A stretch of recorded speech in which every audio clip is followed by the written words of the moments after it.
Back at it again, baby, and we got another one with Thomas Sowell and Joe Biden. Let's dive in. Let me ask you a couple questions. You think judicial activism, Make sure you subscribe. doctor, has hurt blacks.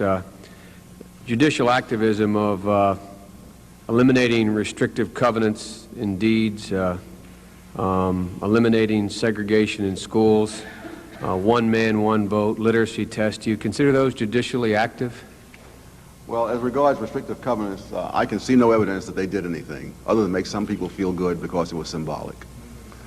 As regards desegregation of the school system, that should have been done long before and on a much more sound basis. I've gone into this at great length in previous writings. But are The they... problem with, no, you see, the problem is not whether you believe that school desegregation should have ended. I believe it should have ended long before. Okay. George Bork believes it should have ended long before. What he and what I have objected to are the principles used in that decision, because those principles take on a life of their own, and they come back to haunt you in other areas. Obviously, this old phrase, the hard cases make bad law, derived from that fact. You dream up a principle to reach this result, and then the principle has a life of its own. So the principle of desegregating the schools... No, that wasn't the principle. The principle was the reason that they picked for it. Well, that's all I'm saying. Okay, the reasons they picked, Yes. desegregating the schools, you and Judge Bork agree were the wrong principles, and they should have not... So the court shouldn't have done that. No, the court should have done it. Oh, okay. Both of us have said the court should have done it. I hate when interviewers do that, where they know exactly what the person is saying, but they say something totally different. So you're saying this, but you heard exactly what he said. That's not what he said. We've watched that several times in interviews, and I think it's one of the sleaziest tactics. It really annoys me. Do you guys, does it annoy y'all, or do y'all just really don't care? Let me know in the comment section. It annoys me personally. The court shouldn't have done that. No, the court should have done it. Oh, okay. Both of us have said the court should have done it. I see. And in my case, and I think in his case, the court should have done it a lot sooner. How? They should have ruled that it wasn't equal protection of the law, because nobody in his right mind believes that there was equal protection of the law in the Jim Crow era of these school systems. I'm just trying to figure out what you're saying. Yes. Now, when they desegregated the D.C. schools, it's clear the 14th Amendment does not apply. Everyone agrees that the 14th Amendment does not apply to the District of Columbia.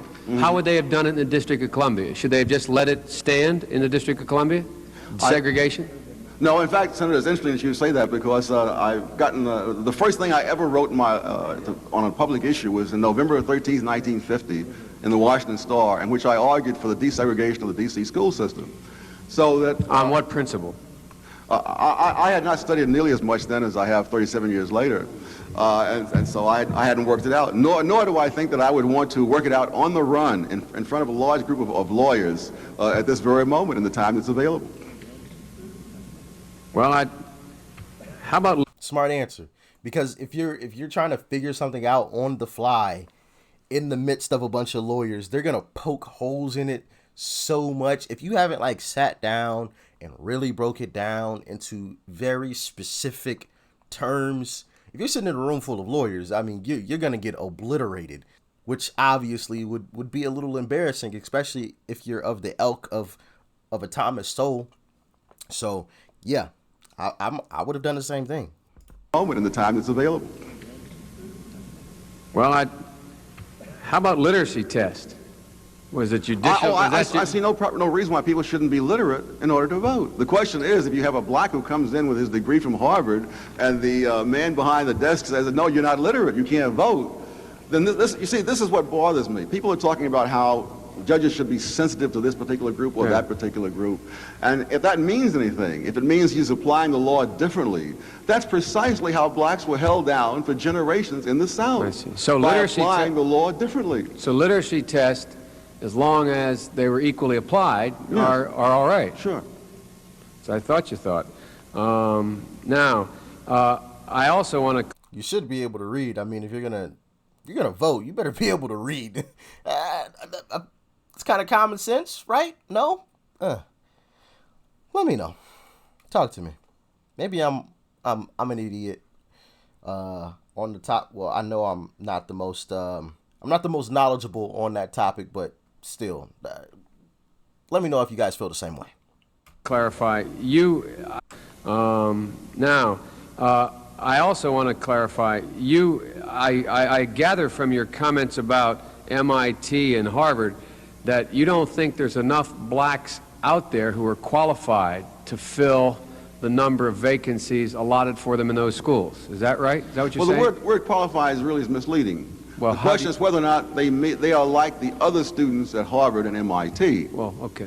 Oh, so there's not... So they may be perfectly qualified. The same student might go through, God help us, I hope there's nobody here from Illinois, Illinois Institute of Technology and do well. But there's no reason why he should fail at MIT. There's no prestige in flunking out of the Ivy League. I got it. So, but my point is, you believe there are not enough black women and men out there that are the same as white women and men to be able to go through Harvard and MIT. If there were, it would mean that the whole history of oppression had done no harm whatever. Well, so the answer is you don't think there are. I just want to figure out what you're saying. It's not a question of what I think. It's a factual matter. So factually, you're saying factually there are not enough.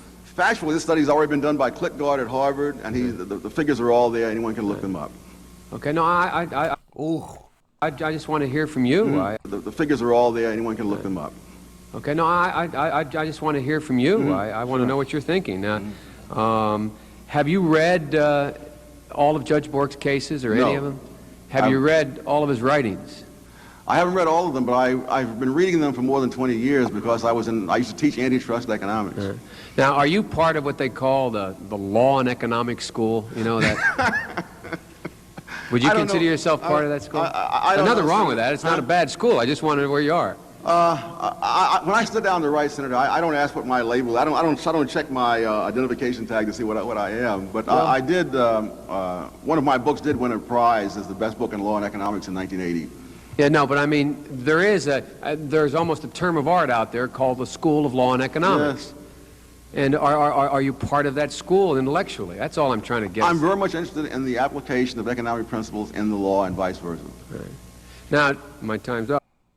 Well, that was Joe Biden's time. So, I felt like Thomas had a good answer for everything that Joe was spitting at him. It's also interesting to watch something like this because obviously I don't even know if I was born when this was even when this was even like happening live, to see young Joe Biden, young Thomas Sowell, some people that I never personally saw. Obviously, I get to see the old individuals now, and especially since I just discovered Thomas Sowell. Real cool to see. Thomas Sowell, even young Thomas Sowell, sharp as a razor. Always got an answer for whatever question is presented to him, and I absolutely love it. But as always, y'all let me know what you thought about this one in the comment section below. Like, share, comment, and of course, hit that subscribe button before you go. Make sure you guys hit that subscribe button. All right? Join the family. And also, if you guys have any more video suggestions like this one or any others, I don't care if they're old or new. I enjoy all this stuff. So if you have any video suggestions, type them in the comment section. You can even copy the link from the video and leave it in the comment section. All right? But anyway, peace and love. I'm out.